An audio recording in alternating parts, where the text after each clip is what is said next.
नमस्कार, बहुत बहुत स्वागत है आप सभी का। आप देख रहे हैं डीडी न्यूज और ये विशेष समाचार सांकेतिक भाषा में। मैं हूं शहला निगार और मेरे साथ है मेरी सहयोगी बीना सिंह।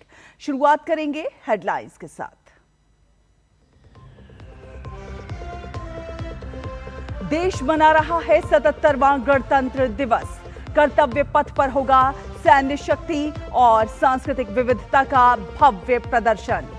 समारोह में यूरोपीय परिषद के अध्यक्ष और यूरोपीय आयोग के अध्यक्ष होंगे मुख्य अतिथि के तौर पर शामिल।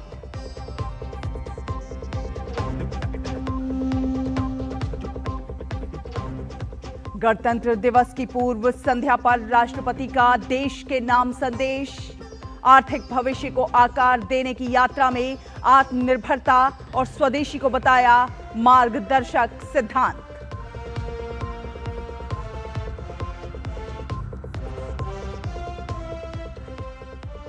विभिन्न क्षेत्रों में असाधारण योगदान के लिए 131 पद्म पुरस्कारों की घोषणा। धर्मेंद्र और बीएस अच्युतानंदन को मरणोपरांत पद्म विभूषण, मरणोपरांत पद्म भूषण से सम्मानित किए जाएंगे शिबू सोरेन और वीके मल्होत्रा।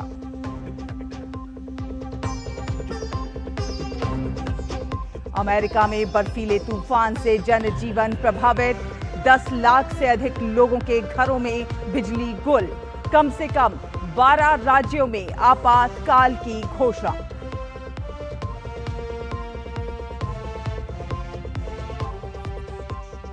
और भारत ने तीसरे T20 में न्यूजीलैंड को हराया।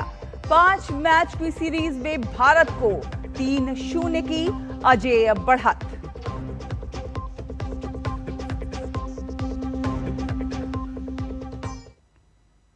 तो देश आज अपना 77वां गणतंत्र दिवस मना रहा है। राष्ट्रपति द्रौपदी मुर्मू नई दिल्ली में कर्तव्य पथ से इस दिन के समारोह में देश का नेतृत्व करेंगी। कर्तव्य पथ पर गणतंत्र दिवस परेड भारत की सांस्कृतिक विविधता और सैन्य शक्ति का एक अनोखा संगम होगा। परेड में भारत की विकास यात्रा, सांस्कृतिक विविधता और सामाजिक समावेशन की झलक भी देखने को मिलेगी। विभिन्न राज्यों और केंद्र शासित प्रदेशों की झांकियां देश की लोक संस्कृति, परंपराओं और विकास मॉडल को दर्शाएंगी। ये आयोजन भारत की एकता में विविधता की भावना को सशक्त रूप से प्रस्तुत करेगा।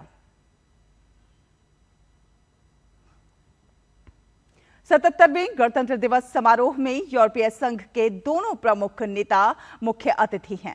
यूरोपीय संघ की प्रमुख उर्सुला वॉन डेर लेयन और परिषद के अध्यक्ष एंटोनियो लुइस सांटोस दा कोस्टा बतौर मुख्य अतिथि परेड में शामिल होंगे।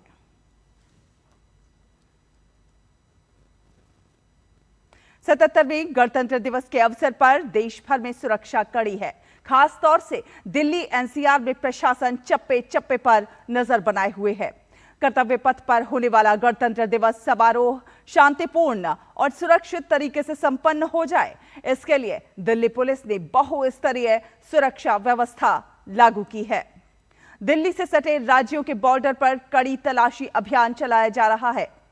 हर वाहन की जांच की जा रही है, तो वहीं वाहन की तलाशी के साथ साथ जरूरी दस्तावेजों की भी जांच हो रही है।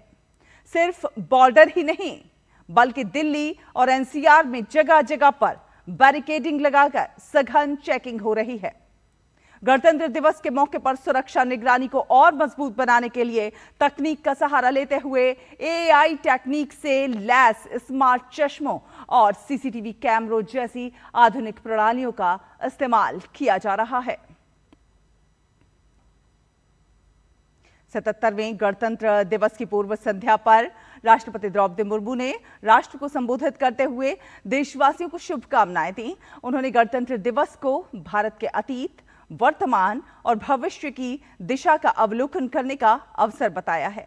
उन्होंने संविधान को विश्व के सबसे बड़े गणराज्य का आधार ग्रंथ बताया। राष्ट्रपति ने कहा कि संविधान में निहित न्याय, स्वतंत्रता, समानता और बंधुता के मूल्य हमारे गणतंत्र की पहचान हैं।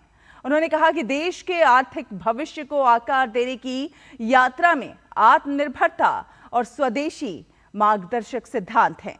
उन्होंने कहा कि हमारे युवा उद्यमी, खिलाड़ी और व्यवसायी देश में नई ऊर्जा का संचार कर रहे हैं और विश्व स्तर पर अपनी पहचान बना रहे हैं। 77वें गणतंत्र दिवस समारोह के तहत केंद्रीय पर्यटन मंत्रालय लाल किले स्थित लॉन और ज्ञान पथ पर भारत पर्व 2026 का आयोजन करेगा। 6 दिवसीय राष्ट्रीय सांस्कृतिक पर्यटन उत्सव 31 जनवरी तक चलेगा। भारत पर्व का आयोजन लोकसभा अध्यक्ष ओम बिरला और केंद्रीय पर्यटन एवं संस्कृति मंत्री गजेंद्र सिंह शेखावत करेंगे। पर्यटन मंत्रालय की ओर से जारी विज्ञप्ति के अनुसार भारत पर्व मंत्रालय का प्रमुख वार्षिक कार्यक्रम है, जो कि भारत की समृद्ध सांस्कृतिक, कलात्मक, पाक कला और आध्यात्मिक विरासत का जश्न मनाता है। साथ ही एक भारत श्रेष्ठ भारत और देखो अपना देश जैसी राष्ट्रीय पहलों को बढ़ावा देता है। वर्षों से ये उत्सव भारत की विविधता में एकता और पर्यटन क्षमता को प्रदर्शित करने वाले एक प्रमुख मंच के रूप में विकसित हुआ है।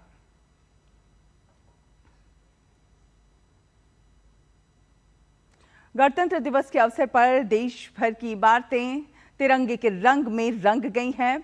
जम्मू कश्मीर में स्थित भारत का पहला केबल स्टे रेलवे ब्रिज अंजी खड्ड ब्रिज देश के 77वें गणतंत्र दिवस के मौके पर तिरंगे की रोशनी से जगमगा उठा है। ये पुल उधमपुर श्रीनगर बारामूला रेल लिंक परियोजना का अहम हिस्सा है, जो कि अब पूरी तरह से चालू हो चुका है। वहीं मुंबई का छत्रपति शिवाजी महाराज अंतर्राष्ट्रीय हवाई अड्डे को भी भारतीय ध्वज के रंगों से रोशन किया गया। एयरपोर्ट की इमारत पर केसरिया, सफेद और हरे रंग की रोशनी से सजा ये दृश्य यात्रियों और नागरिकों को भी भा रहा है। और गणतंत्र दिवस की पूर्व संध्या पर पद्म पुरस्कारों की भी घोषणा हुई और इस साल कुल 131 हस्तियां पद्म पुरस्कारों से सम्मानित होंगी। 5 हस्तियों को पद्म विभूषण से सम्मानित करने की घोषणा की गई है, जिसमें 2 हस्तियों को मरणोपरांत पद्म विभूषण दिए जाने की घोषणा हुई है। 13 हस्तियों को पद्म भूषण सम्मान के लिए चुना गया है। 113 हस्तियों को पद्मश्री देने की घोषणा की गई है। पद्म पुरस्कारों की घोषणा के साथ देश के कई गुमनाम चेहरों को एक नई पहचान मिली है, जो अब तक सुर्खियों से दूर रहे। सरकार ने देश के उन चुनिंदा लोगों को पद्म पुरस्कार से सम्मानित करने का फैसला लिया है, जिनकी आवाज दूर दराज और दुर्गम इलाकों में अब तक दबी हुई थी। गणतंत्र दिवस की पूर्व संध्या पर राष्ट्रपति द्रौपदी मुर्मू ने सशस्त्र बलों के 70 कर्मियों को वीरता पुरस्कारों से सम्मानित करने की मंजूरी दी, जिनमें से 6 को मरणोपरांत ये सम्मान प्राप्त होंगे। इस वर्ष 1 अशोक चक्र, 3 कीर्ति चक्र, 1 मरणोपरांत सहित 13 शौर्य चक्र, 1 बार 2 सेना मेडल वीरता और 44 सेना मेडल वीरता प्रदान किए जाएंगे। इस वर्ष मेजर अर्शदीप सिंह, नायब सूबेदार डोलेश्वर सुब्बा और ग्रुप कैप्टन प्रशांत बालकृष्णन नायर को कीर्ति चक्र से सम्मानित करने की घोषणा की गई है। इन वीरता पुरस्कारों में से 6 मरणोपरांत दिए गए हैं। ये पुरस्कार उन सैनिकों की बहादुरी और निस्वार्थ सेवा को मान्यता देने के लिए दिए गए हैं, जिन्होंने अपने देश की रक्षा में अपनी जान की आहुति दी। ये पुरस्कार भारतीय सशस्त्र बलों के वीरता, समर्पण और उच्चतम स्तर की पेशेवर योग्यता को सम्मानित करने के रूप में दिए गए हैं। राष्ट्रपति ने इस कदम के जरिए इन वीर सैनिकों के अद्वितीय साहस और कर्तव्यपरायणता की सराहना की है, जो देश की सुरक्षा के लिए अपने प्राणों की आहुति देने के लिए हमेशा तत्पर रहते हैं।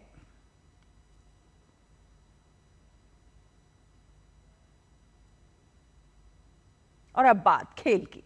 भारतीय क्रिकेट टीम ने तीसरे वनडे में न्यूजीलैंड को 8 विकेट से हरा दिया। इस जीत के साथ ही टीम इंडिया ने सीरीज में 3-0 की अजेय बढ़त हासिल कर ली। न्यूजीलैंड द्वारा मिले 154 रन के लक्ष्य का पीछा करते उतरी टीम इंडिया के खिलाड़ियों ने धमाकेदार बल्लेबाजी करते हुए 60 गेंदें शेष रहते अपने लक्ष्य को हासिल कर लिया। भारत की ओर से अभिषेक शर्मा ने 20 गेंदों में 68 रन की नाबाद पारी खेली, तो वहीं कप्तान सूर्य कुमार यादव 57 रन बनाकर नाबाद रहे। ईशान किशन ने 27 रन बनाए। इससे पहले बल्लेबाजी करते हुए न्यूजीलैंड की टीम ने 9 विकेट खोकर 153 रन बनाए थे। मैच में न्यूजीलैंड की शुरुआत खराब रही। हर्षित राणा ने पहले ही ओवर में डेवोन कॉनवे को अपना शिकार बनाया। वे 1 रन बनाकर आउट हुए। इसके बाद हार्दिक पांड्या ने रचिन रविंद्रन को आउट किया। इसके बाद न्यूजीलैंड की टीम एक के बाद एक 9 विकेट गंवा दिए।